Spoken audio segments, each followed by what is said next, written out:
Hay casas que guardan secretos, crujidos en la noche, manchas en el suelo, pero pocas, muy pocas casas han guardado un secreto tan oscuro y monumental como la que se encontraba a las afueras de Madrid a principios del siglo XIX. Una casa conocida por sus vecinos como la Quinta del Sordo. Imagina ser uno de los trabajadores que años después de la muerte de su dueño entraron en esa casa para remodelarla.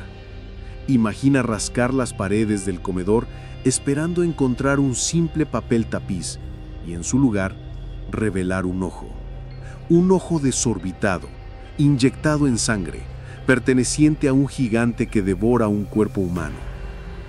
Imagina pasar al salón y bajo el yeso descubrir un macho cabrío, negro como la noche, predicando a un círculo de brujas con rostros deformes y desesperados. Esto no es una pesadilla. Esto es lo que encontraron en la casa del pintor más grande de España. Obras maestras del horror pintadas no en lienzos, sino directamente sobre las paredes de su hogar. No estaban hechas para ser vistas, no eran para el público, ni para la venta. Eran demonios personales, convertidos en murales. Esta noche no nos preguntamos quién lo mató. Nos preguntamos algo mucho más profundo. ¿Qué vio Francisco de Goya en el abismo del silencio para decidir vivir, comer y dormir rodeado de sus propias pesadillas? La Quinta del Sordo. El nombre en sí ya era una premonición.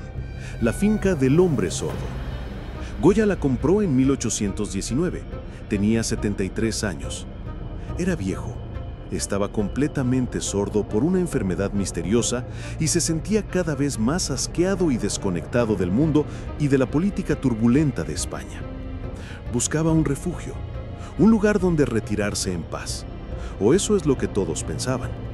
La casa era una construcción modesta de 2 pisos, con vistas al río Manzanares. Nada especial por fuera, pero por dentro se convirtió en el lienzo de su mente. Durante los siguientes 4 años, Goya se encerró allí y usando una paleta de colores dominada por el negro, el ocre y el gris, desató sobre las paredes las 14 obras que hoy conocemos como las pinturas negras. Cuando su nieto Mariano se hizo cargo de la casa décadas después, las pinturas seguían allí, en silencio, observando desde los muros. Durante casi 50 años, muy poca gente supo de su existencia. Eran un secreto familiar, una locura privada. Fue solo en 1873 cuando un banquero francés, consciente de su incalculable valor, decidió salvarlas. El proceso fue una pesadilla en sí mismo. Tuvieron que arrancar las pinturas de las paredes, transferirlas al lienzo y restaurarlas. Algunas se dañaron para siempre, pero lo que lograron salvar fue suficiente para aterrorizar y fascinar al mundo. ¿Por qué un hombre en el final de su vida crearía algo tan perturbador? Para entenderlo, tenemos que volver al principio, al joven Goya, al pintor brillante y lleno de vida que, mucho antes de ser el genio sordo de la Quinta, era el pintor favorito de los reyes de España. Un hombre que por entonces todavía creía en la luz. Antes del hombre sordo existió el hombre de la corte. Antes de las paredes negras estaban los tapices de colores vibrantes. Francisco de Goya no nació en la oscuridad. Al contrario, su juventud fue una lucha constante por alcanzar la luz, el reconocimiento y el éxito. Y lo consiguió. Nacido en un pequeño pueblo de Aragón, llegó a Madrid con un talento inmenso y una ambición que ardía con la misma intensidad. No era un artista bohemio y torturado, era un hombre práctico, un trabajador incansable con un don para la observación y, muy importante, para las relaciones públicas. Sabía cómo moverse en los círculos del poder. Sus primeros grandes éxitos fueron los cartones para la Real Fábrica de Tapices. Eran diseños para los tapices que decorarían los palacios reales. Y si ves estas obras hoy, es como mirar el mundo de un hombre diferente. Están llenas de sol, de escenas de picnics en el campo, de niños jugando, de fiestas populares. Son una celebración de la vida, llenas de color y optimismo. Es el Goya que cree en la belleza y la alegría de la existencia. Este talento y su habilidad para capturar no solo el parecido, sino el carácter de las personas en sus retratos lo llevaron a la cima. Se convirtió en el pintor de la aristocracia. Todos querían un Goya en su salón. Y finalmente, en 1789, alcanzó su mayor sueño. Fue nombrado pintor de cámara del rey Carlos IV. Era el pintor oficial de la corte de España. Tenía fama, dinero y prestigio. Estaba en la cima del mundo, un hombre de la Ilustración, que creía en la razón, en el progreso y en la capacidad de la humanidad para superarse. Pero la razón, como él mismo descubriría más tarde de la forma más brutal, tiene un sueño. Y cuando la razón duerme, los monstruos empiezan a despertar. En la cúspide de su éxito, Goya no podía saber que una enfermedad sin nombre y las convulsiones de la historia estaban a punto de apagar las luces de su mundo para siempre. Goya no era solo el pintor de la corte, era el hijo de una era, el siglo de las luces, la Ilustración. En aquella época, una revolución intelectual recorría Europa. Ideas como la razón, la ciencia y los derechos humanos desafiaban los viejos y rígidos dogmas de la Iglesia y la monarquía. Goya estaba en el corazón mismo de estas nuevas ideas. Su círculo de amigos estaba formado por las mentes más brillantes de la época, los conocidos como los Ilustrados. Escritores, políticos, pensadores, todos compartían la creencia de que España podía despertar de la oscuridad, de la superstición y la ignorancia para convertirse en una nación moderna. Y Goya compartía esa fe. Esto se reflejaba en sus retratos. No se limitaba a pintar cuadros bonitos de reyes y duques, hacía radiografías de sus almas. El pincel de Goya era implacablemente honesto. Pintaba a la gente tal y como era. Su arrogancia, su inseguridad, sus debilidades, todo estaba allí, apenas oculto bajo los vestidos de seda y las joyas. Fíjate en su famosa obra La familia de Carlos IV. A primera vista, parece un retrato de la realeza en todo su esplendor. Pero si miras con atención, te das cuenta de que parecen casi un grupo de ricos panaderos, un poco simples, con la mirada algo vacía. Goya veía la verdad con los ojos de la razón y no tenía miedo de plasmarla en el lienzo. En aquellos días, Goya creía que el arte y la razón podían curar a la sociedad, que podían ahuyentar a los monstruos. El arte era un arma contra la ignorancia. Pero había algo que él no sabía, que los monstruos más aterradores no se encuentran en los decretos de los reyes ni en los sótanos de la iglesia. Los monstruos más aterradores a veces viajan en silencio dentro de nuestra propia sangre, esperando el momento adecuado para despertar. Y los monstruos de Goya estaban a punto de hacerlo. Ocurrió a finales de 1792. Goya, con 46 años y en la cima de su carrera, viajaba por Andalucía, en el sur de España. Y entonces, sin previo aviso, la enfermedad lo golpeó. No fue una gripe, no fue un resfriado, fue una catástrofe. Los síntomas eran terroríficos. Sufría dolores de cabeza tan intensos que gritaba, vértigos violentos que le hacían caer al suelo, incapaz de mantenerse en pie. Empezó a tener alucinaciones, a ver cosas que no estaban ahí. Durante un tiempo incluso perdió la vista. Imagina el pánico absoluto para un pintor, para un hombre que vive a través de sus ojos, al verse sumergido en una oscuridad total. Su cuerpo estaba paralizado por cólicos y dolores. Estuvo al borde de la muerte durante semanas. Los médicos no tenían ni idea de lo que era. ¿Saturnismo? ¿Un envenenamiento por el plomo de sus propias pinturas? ¿Sífilis? ¿Un virus desconocido? Nunca lo supieron con certeza. El diagnóstico sigue siendo un misterio hoy en día. Goya luchó. Durante meses su cuerpo fue un campo de batalla y contra todo pronóstico sobrevivió. La fiebre finalmente bajó, la parálisis remitió y la vista, afortunadamente, regresó. Lentamente volvió a ponerse en pie. Se había salvado, pero la enfermedad, antes de marcharse, le había cobrado un precio terrible, un peaje permanente. Cuando el delirio desapareció y Goya intentó escuchar de nuevo el mundo, el canto de los pájaros, la voz de sus amigos, el bullicio de Madrid, se dio cuenta de que no oía nada, solo un silencio absoluto y eterno. La enfermedad le había arrebatado el oído para siempre. El pintor de la corte estaba ahora atrapado en una prisión de silencio que lo acompañaría hasta su tumba. ¿Puedes imaginar lo que es perder un sentido por completo? ¿De un día para otro? Para Goya, no fue solo dejar de oír música o conversaciones. Fue un exilio dentro de su propia cabeza.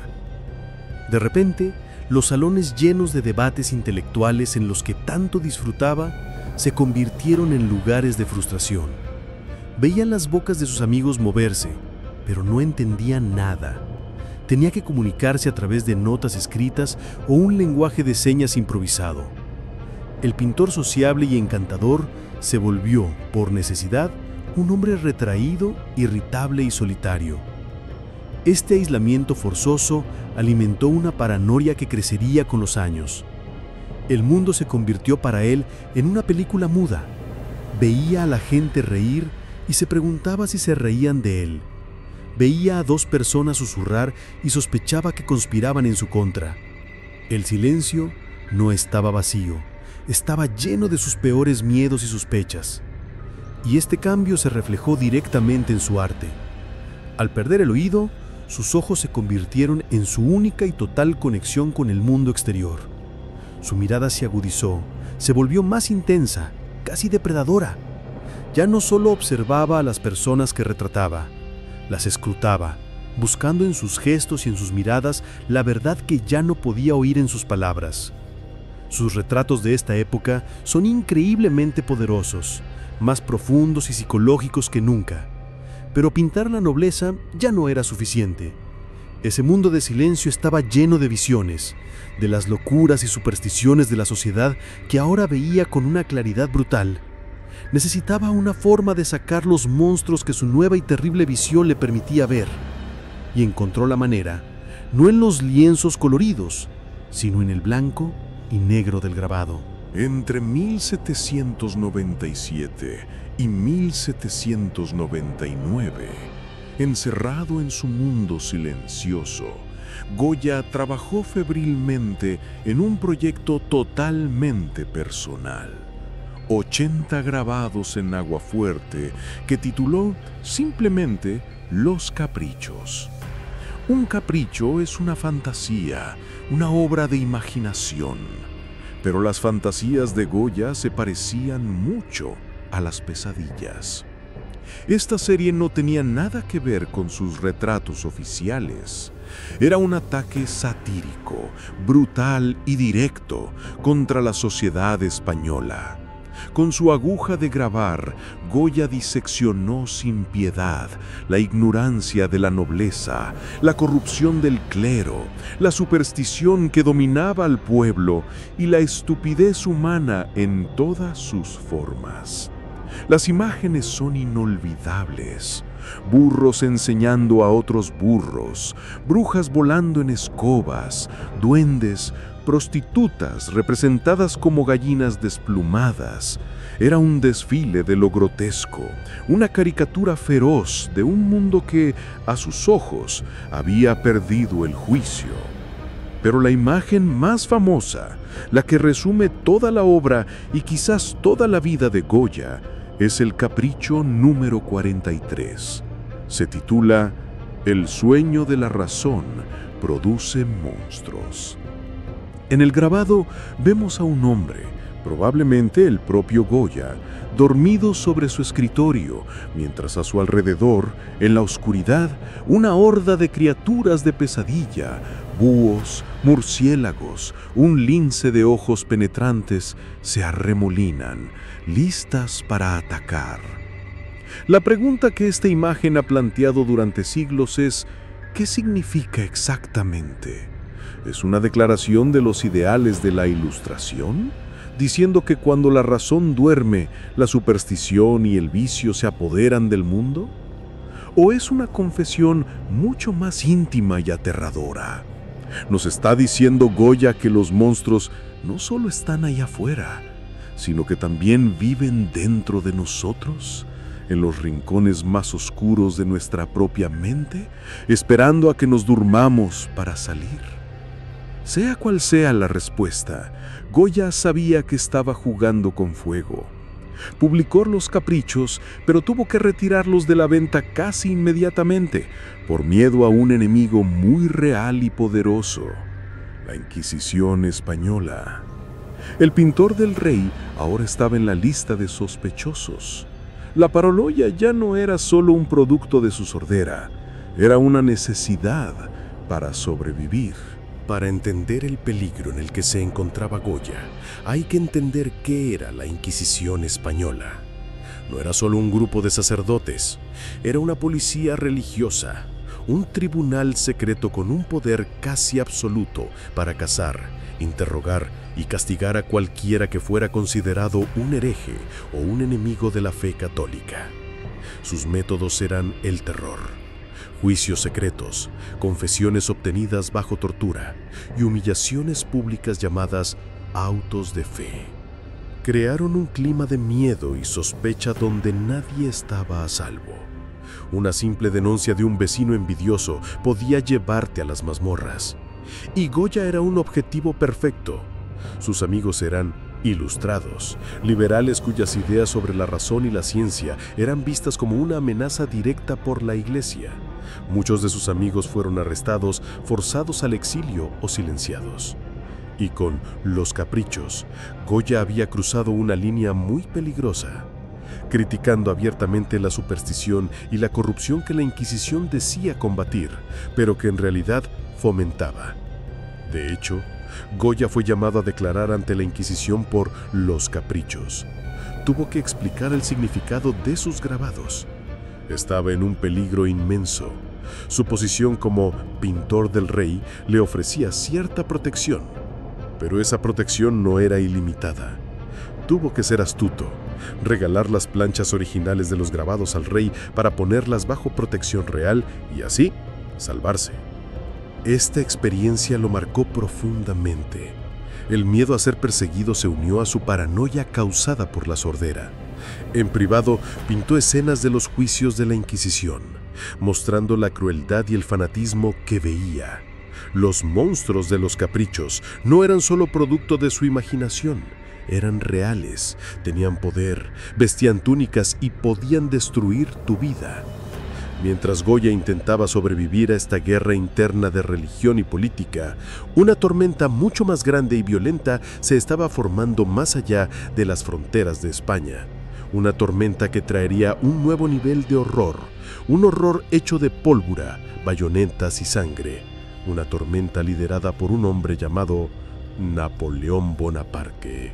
En 1808, el ejército de Napoleón Bonaparte invadió España. Lo que empezó como una supuesta alianza se convirtió rápidamente en una conquista brutal. El rey de España fue depuesto y el hermano de Napoleón, José Bonaparte, fue colocado en el trono.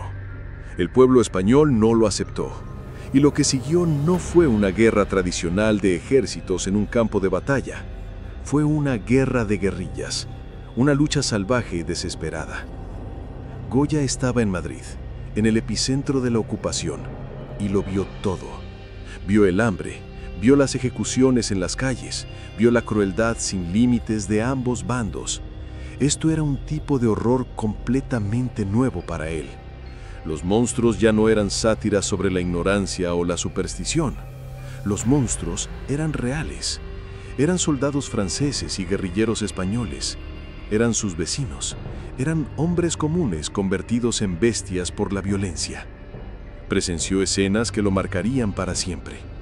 Cuerpos mutilados y colgados de los árboles como si fueran fruta podrida. Fosas comunes. La desesperación de los civiles atrapados en el fuego cruzado. La razón y el progreso, los ideales de su juventud, murieron para él en las calles ensangrentadas de Madrid. El mundo no estaba mejorando, se estaba devorando a sí mismo. Atrapado en su casa y en su silencio, Goya empezó a dibujar. No eran encargos, no eran para el rey, eran un diario visual del infierno. Cientos de dibujos y grabados que más tarde se convertirían en la serie conocida como Los desastres de la guerra. Era su testimonio, su forma de gritar en silencio contra la barbarie que lo rodeaba. No pintaba héroes ni victorias gloriosas, pintaba la verdad desnuda y sucia de la guerra. Y en medio de todo ese caos, de toda esa muerte, hubo un día, una noche y una madrugada que se grabaron en la mente de Goya con una claridad aterradora. Un evento que años después plasmaría en la que quizás sea la pintura de guerra más impactante jamás creada. La historia es esta. El 2 de mayo de 1808, el pueblo de Madrid se levantó en una rebelión desesperada contra las tropas de Napoleón. Fue una lucha callejera, caótica y sangrienta, y fue aplastada sin piedad. Pero el verdadero horror llegó después. Durante la noche y la madrugada del 3 de mayo, los soldados franceses se vengaron. Sacaron a cientos de madrileños de sus casas, los arrastraron a las afueras de la ciudad y los ejecutaron en masa, sin juicio, bajo la fría luz de una linterna. Goya no pintó este evento de inmediato. Lo pintó en 1814, después de que la guerra terminara. Esto significa que la imagen de esa masacre lo persiguió. Se quemó en su memoria con una claridad insoportable durante 6 largos años. Y la pintura es una de las representaciones más crudas y honestas de la violencia en toda la historia del arte. A un lado, tienes al pelotón de fusilamiento francés. Son una máquina de matar anónima y sin rostro. No podemos ver sus caras. Son solo una línea de espaldas y rifles. La crueldad organizada. Al otro lado, las víctimas españolas. Sus rostros son un torbellino de emociones, terror, desafío, incredulidad, súplica. Y en el centro, la figura icónica.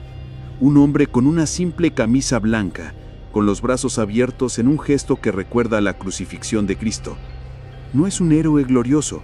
Su rostro es de puro terror. Está a punto de ser asesinado, y lo sabe.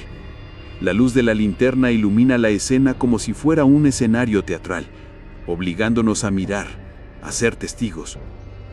Con esta obra, Goya cambió la pintura de guerra para siempre. No hay gloria, no hay heroísmo, solo hay asesinato. La pintura no es una celebración de la victoria, es una condena de la barbarie.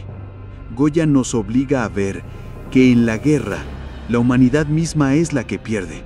Y esa lección desoladora fue el penúltimo clavo en el ataúd de su fe en el hombre. En 1814, los franceses fueron finalmente expulsados de España y el rey español, Fernando VII, regresó del exilio. El pueblo lo recibió como un héroe, el deseado. Esperaban que trajera libertad, que restaurara la constitución liberal que se había creado en su ausencia. Pero se equivocaron terriblemente. Fernando VII resultó ser un tirano. Una de sus primeras acciones fue abolir la Constitución, disolver el Parlamento y desatar una feroz persecución contra todos los que tenían ideas liberales. La Inquisición, que había sido suprimida durante la ocupación francesa, fue restaurada con todo su poder. Para Goya, esto fue la traición final. Habían luchado, habían muerto, habían sufrido horrores indescriptibles. ¿Para qué? ¿Para volver a la misma opresión?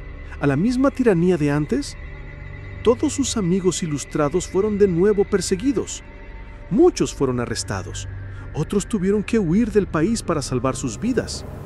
Goya se encontró en una posición increíblemente peligrosa. Había trabajado para la corte francesa durante la ocupación, no por simpatía, sino por supervivencia. Pero ahora, bajo el nuevo régimen, eso lo convertía en un afrancesado, un traidor. Tuvo que someterse a un proceso de purificación para limpiar su nombre y poder mantener su puesto como pintor de la corte. Lo consiguió. pero la experiencia lo dejó profundamente amargado y asqueado. El mundo no tenía sentido. Los héroes se convertían en tiranos, los ideales se pudrían y la historia parecía un ciclo interminable de violencia y estupidez. El hombre que había pintado la alegría de vivir en sus tapices, el que había creído en la razón en sus retratos, el que condenó la guerra en sus grabados, ahora no veía nada en lo que creer, solo veía oscuridad. Y fue entonces, en 1819, con más de 70 años, sordo, desilusionado y temiendo por su propia seguridad, cuando decidió comprar esa casa a las afueras de Madrid. Esa casa que se convertiría en su refugio y al mismo tiempo en el escenario de sus demonios. La Quinta del Sordo. La compra de la Quinta del Sordo no fue una simple transacción inmobiliaria. Fue una declaración. Fue Goya diciéndole al mundo: ya he tenido suficiente. Estaba cansado de la política, de la corte, de la estupidez humana. Necesitaba un lugar donde nadie pudiera molestarlo. Un lugar donde su silencio exterior se correspondiera con el silencio que deseaba de la sociedad. La casa estaba relativamente aislada en aquella época, en la otra orilla del río Manzanares, lejos del bullicio de Madrid. Era su fortaleza, su cueva. Ahí vivía con Leocadia Weiss, su ama de llaves y posible amante, y la hija de ella, la pequeña Rosario. Pero ni siquiera su presencia parecía aliviar la profunda sensación de aislamiento que Goya sentía. Imagina a este hombre de más de 70 años, completamente sordo, paseando por las habitaciones vacías de su nuevo hogar. El mundo exterior ya no existe para él. Solo existen los recuerdos que bullen en su cabeza, los rostros de los reyes, los gritos silenciosos de los fusilados, las muecas de los fanáticos. Todas las imágenes de una vida de observación se han acumulado en su interior y ahora exigen una salida. No tiene encargos que cumplir, no tiene críticos a los que impresionar, no tiene a la Inquisición mirando por encima de su hombro, o eso cree él. Es completamente libre por primera vez en su vida, libre para pintar lo que quiera, sin filtros, sin censura, libre para enfrentarse a los monstruos que, como él mismo había dicho, produce el sueño de la razón. Y así, un día en la soledad de su comedor, cogió los pinceles, mezcló el negro, el ocre y el blanco, y en lugar de colocar un lienzo sobre el caballete, se dio la vuelta y se enfrentó directamente a la pared. La superficie del mundo visible ya no le interesaba. Iba a pintar sobre la piel misma de su refugio. Iba a decorar su casa con las imágenes de su alma. Esto es lo que debemos entender. Las pinturas negras no fueron un proyecto planificado. No hay bocetos previos, no hay contratos. Fue una erupción, una necesidad visceral. Goya no decoraba su casa, la exorcizaba. Usaba los muros como un lienzo psíquico. Empezó en la planta baja, en el comedor, el lugar donde la gente se reúne para alimentarse y socializar. Y allí, en ese espacio de comunión, Goya pintó imágenes de una brutalidad inimaginable.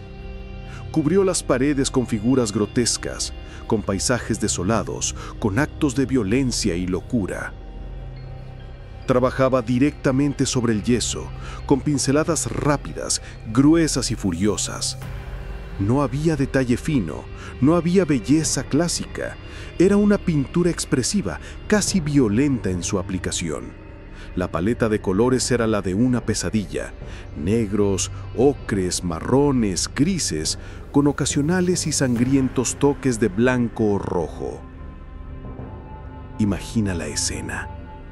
Goya, un anciano sordo, trabajando a la luz de las velas o de un candil durante la noche. El único sonido es el de su propia respiración y el roce del pincel contra la pared. No hay nadie que lo juzgue, no hay nadie a quien complacer. Está solo él y los demonios que suelta de su imaginación. Estas no eran pinturas para ser admiradas, eran un entorno, Goya comía cada día frente a una procesión de brujas. Bebía su vino bajo la mirada de un dios titánico devorando su propio hijo.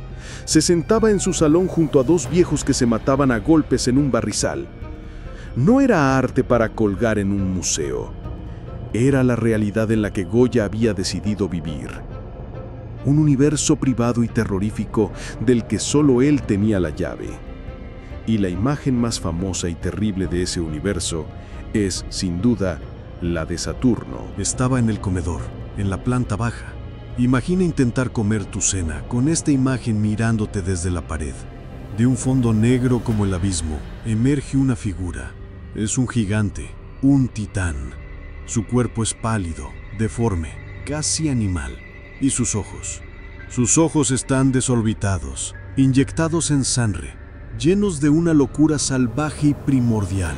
En sus manos, agarra con una fuerza brutal un cuerpo más pequeño, el de un adulto, no un niño. Ya le ha arrancado la cabeza y un brazo. La sangre brota del muñón y lo está devorando. Lo está masticando, desgarrando con sus dientes. Es un acto de canibalismo de una violencia cruda, sin adornos. La historia original es un mito griego. El titán Cronos, Saturno para los romanos, se comía a sus hijos al nacer por miedo a que uno de ellos lo destronara.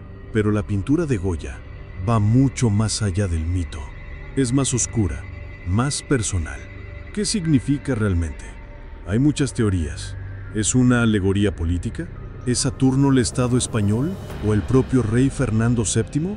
Un poder tiránico que devora a sus propios ciudadanos, a los hijos de la revolución, para mantenerse en el poder. ¿O es una metáfora del tiempo? Es el tiempo, inevitable y cruel, que lo consume todo, que nos crea y luego nos destruye sin piedad. O quizás la interpretación más aterradora es la personal. ¿Es Goya pintándose a sí mismo? ¿Es el miedo a su propia locura, a sus propios impulsos destructivos? ¿Es la imagen de la oscuridad devorando la luz, de la irracionalidad aniquilando la razón? No lo sabemos con certeza, pero esta imagen de terror puro era solo una de las pesadillas que habitaban la Quinta del Sordo. Al otro lado de la habitación, otra escena igualmente perturbadora esperaba en la oscuridad. Una asamblea de brujas y monstruos, reunida en torno a su señor. En otra de las paredes principales de la planta baja, Goya pintó una de sus escenas más enigmáticas, el aquelarre, o como también se le conoce, el Gran Cabrón. En la oscuridad, una figura gigantesca y negra domina la escena. Es un macho cabrío, una representación clásica del diablo. Pero no es una figura majestuosa o aterradora en el sentido tradicional. Es casi una silueta, una mancha de pura oscuridad que parece absorber la luz a su alrededor. No tiene un poder evidente, simplemente está ahí, percibiendo, y a sus pies se agolpa un círculo de mujeres y hombres, sus discípulos. Pero estas no son las brujas seductoras de las leyendas, son seres grotescos, viejos, deformes, con rostros que son caricaturas de la desesperación y la estupidez. Miran a su oscuro señor con una mezcla de miedo y adoración, escuchando atentamente su sermón silencioso. Parecen más víctimas que villanos. El horror de esta pintura no es la violencia física como en Saturno, es un horror psicológico. Es una pintura sobre el fanatismo, sobre cómo la gente, cegada por la superstición o por un líder carismático, puede renunciar a su propia humanidad y convertirse en una masa deforme y sin rostro. De nuevo, ¿qué nos está diciendo Goya? ¿Es su ataque final contra la superstición religiosa e ignorancia que tanto odiaba, mostrando que la creencia en monstruos convierte a los propios creyentes en monstruos? ¿O es otra alegoría política? ¿Es el macho cabrío un demagogo, un político corrupto, hipnotizando a las masas ignorantes con promesas vacías? ¿O quizás es su visión más pesimista?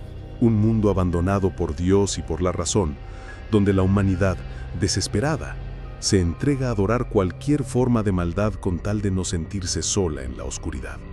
Pero no todos los monstruos de la Quinta eran dioses o demonios. Goya sabía que la peor brutalidad a menudo proviene de la gente común. Y en otra pared, pintó una de las metáforas más poderosas y sombrías sobre la estupidez de la violencia humana. Esta pintura se encontraba en la planta superior de la Quinta La escena es simple y devastadora.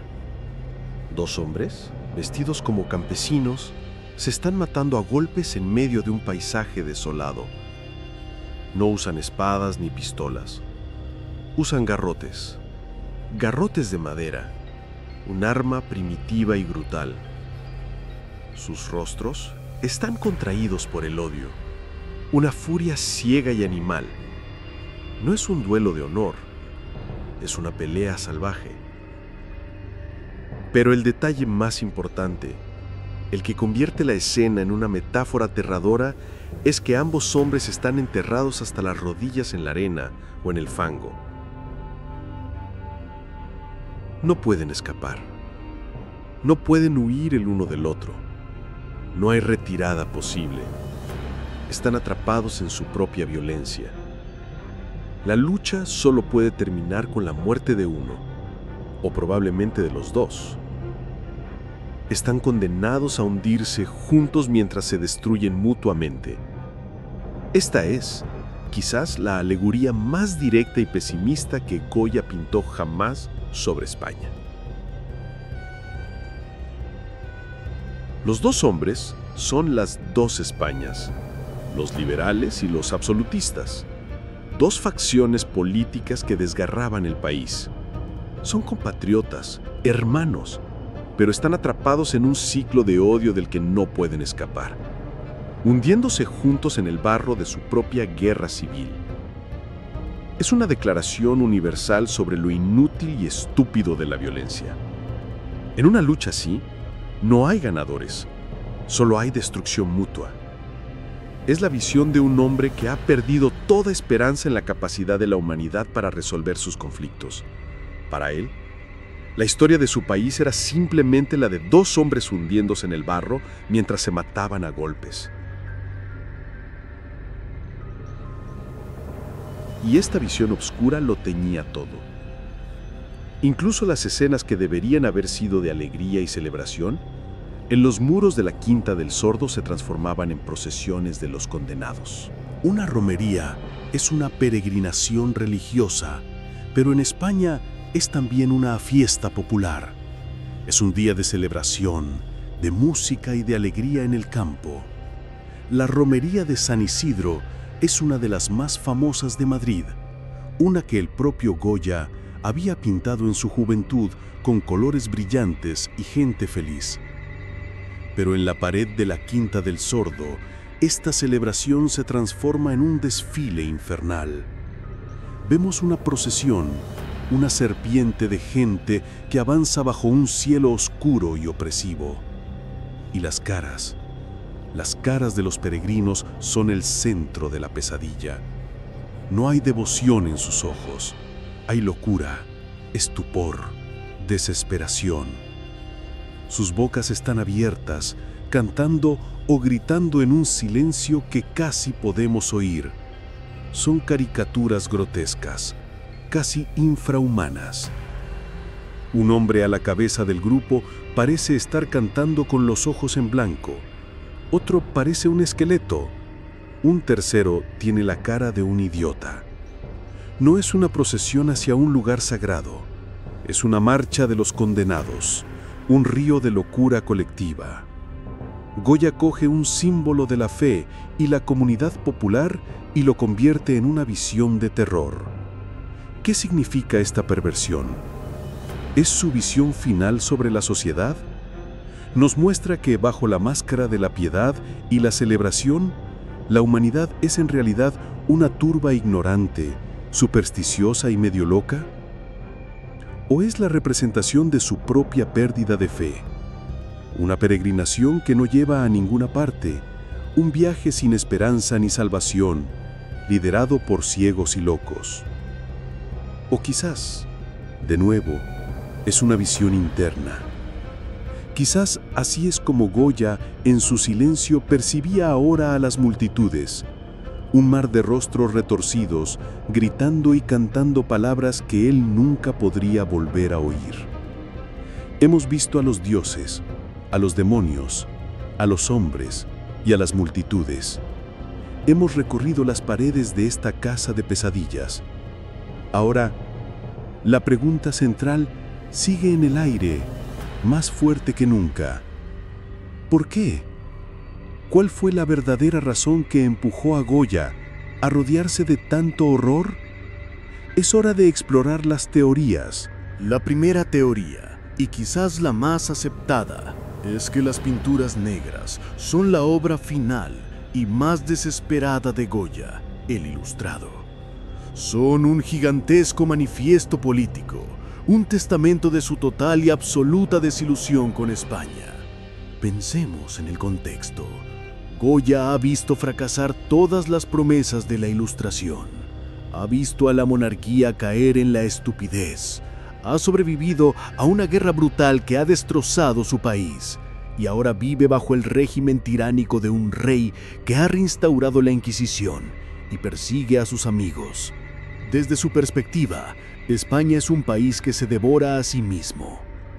Bajo esta luz, cada pintura cobra un nuevo sentido. Saturno devorando a su hijo ya no es solo un mito. Es España o el Estado aniquilando a su propio pueblo, a sus hijos más brillantes y liberales. El aquelarre no es solo un grupo de brujas, es una metáfora de las masas ignorantes, hipnotizadas por el poder absoluto, el rey o la superstición, la iglesia. Duelo a garrotazos es la imagen más clara de todas. Las dos Españas, liberales y absolutistas, atrapadas en una lucha a muerte sin sentido, hundiéndose juntas en el fango. Según esta teoría, Goya, sordo y aislado, usó las paredes de su casa como su último lienzo de protesta. Como ya no podía criticar al poder abiertamente sin arriesgarse a la cárcel o al exilio, convirtió su hogar en un código secreto, un mensaje cifrado de su desesperanza. Las pinturas negras serían por tanto el último gran acto de un cronista político que ha perdido toda la fe en su país. Es una teoría lógica y coherente, pero quizás demasiado lógica. Deja fuera el elemento más incontrolable de la historia, la propia mente de Goya. ¿Y si las pinturas negras no tuvieran nada que ver con el rey Fernando VII o con España? ¿Y si el monstruo que Goya intentaba pintar era el propio Goya? Esta segunda teoría sugiere que las pinturas no son una alegoría política, sino un exorcismo personal. Un intento desesperado de expulsar los demonios que vivían dentro de su propia mente y de su cuerpo enfermo. Pensemos en su estado. Es un hombre anciano. Ha sobrevivido a una enfermedad terrible y desconocida que casi lo mata y lo ha dejado completamente sordo. La medicina de la época no podía explicar lo que le pasó. Así que Goya vivía con el miedo constante de que la enfermedad pudiera volver en cualquier momento. ¿Volvería la parálisis? ¿La ceguera? ¿La locura que acompañó a la fiebre? Además, está el envenenamiento por plomo, el saturnismo. Es muy probable que, tras décadas trabajando con pigmentos tóxicos, su cuerpo estuviera contaminado. El envenenamiento por plomo puede causar síntomas neurológicos graves, alucinaciones, paranoia, pesadillas vívidas, depresión. Bajo esta luz, las pinturas se convierten en un diario de su sufrimiento. Saturno ya no es el estado, sino la propia enfermedad de Goya, su miedo a la locura, devorando su razón, destruyendo su cuerpo desde dentro.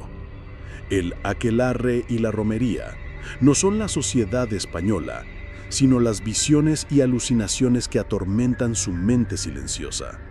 Son las caras grotescas y las voces que imagina en su cabeza, un desfile de sus propios miedos. Las pinturas negras serían entonces una forma de terapia, una manera de sacar el horror de su interior y plasmarlo en la pared para poder verlo, enfrentarlo y quizás controlarlo.